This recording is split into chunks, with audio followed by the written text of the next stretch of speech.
Hi viewers, இன்றைக்கி gulab jam recipe தாங்க பார்க்க போகிறோம். எம்டிஆர் குலோப் ஜாம் மிக்ஸ் தாங்க இன்றைக்கி எடுத்து வச்சுருக்கேன். வாங்க பார்க்கலாம். தண்ணி மிக்ஸ் பண்ணி கூட பிசைஞ்சிக்கலாங்க. இன்றைக்கி நான் வந்து பால் எடுத்திருக்கேன். காய்ச்சி ஆற வச்ச பால் எடுத்து மிக்ஸ் பண்ணிக்கலாம்.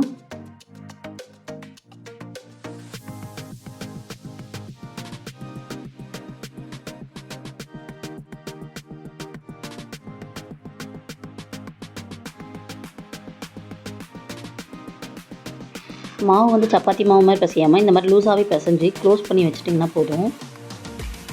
சுகர் சிரப் ரெடி பண்ணிடலாம். அதுக்கு 500 கிராம் சுகர் எடுத்திருக்கேன். அதுக்கு 500 ml தண்ணி எடுத்து ஆட் பண்ணிவிட்டு நல்லா கலந்தக்கப்புறமா ஸ்டவ் ஆன் பண்ணிக்கலாம்.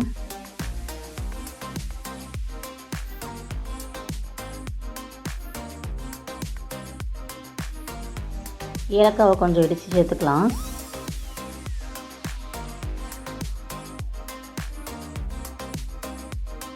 சுகர் சிரப் எல்லாம் கம்பி பதம்னு சொல்லுவாங்க. ஆனால் கம்பி பதத்தில் எடுத்தோன்னா நல்லா இருக்காதுங்க. சாப்பிட்ற அன்னைக்கு நல்லாயிருக்கும். மறுநாள் பார்த்திங்கன்னா குலோப்ஜாம் மேலெல்லாம் வந்து ஒயிட் லேயராக ஃபார்ம் ஆகிடும்.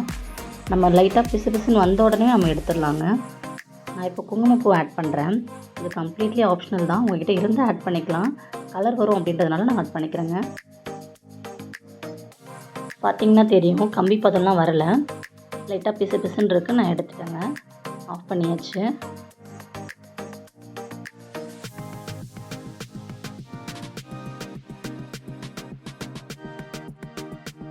பிசைஞ்சு வச்ச மாவை இந்த மாதிரி உருண்டை பண்ணி எடுத்துக்கலாங்க. சைடில் ஆயிலுமே சூடாகிட்டுருக்கு. ஆயில் வந்து எப்படி இருக்கணும்னா ரொம்ப ஹை ஃப்ளேம்லேயும் இல்லாமல் லோ ஃப்ளேம்லேயும் இல்லாமல் மீடியம் ஃப்ளேமில் இருக்கணும். நம்ம அந்த பால்ஸை போடும்போது மேலே எலும்பி வரக்கூடாது. அப்படியே இருக்கணும். கொஞ்சம் நேரம் நம்ம தான் கிளறி விடுற மாதிரி இருக்கணும். பார்த்திங்கன்னா இப்போ ஈவனாக குக்காய் வந்திருக்கு.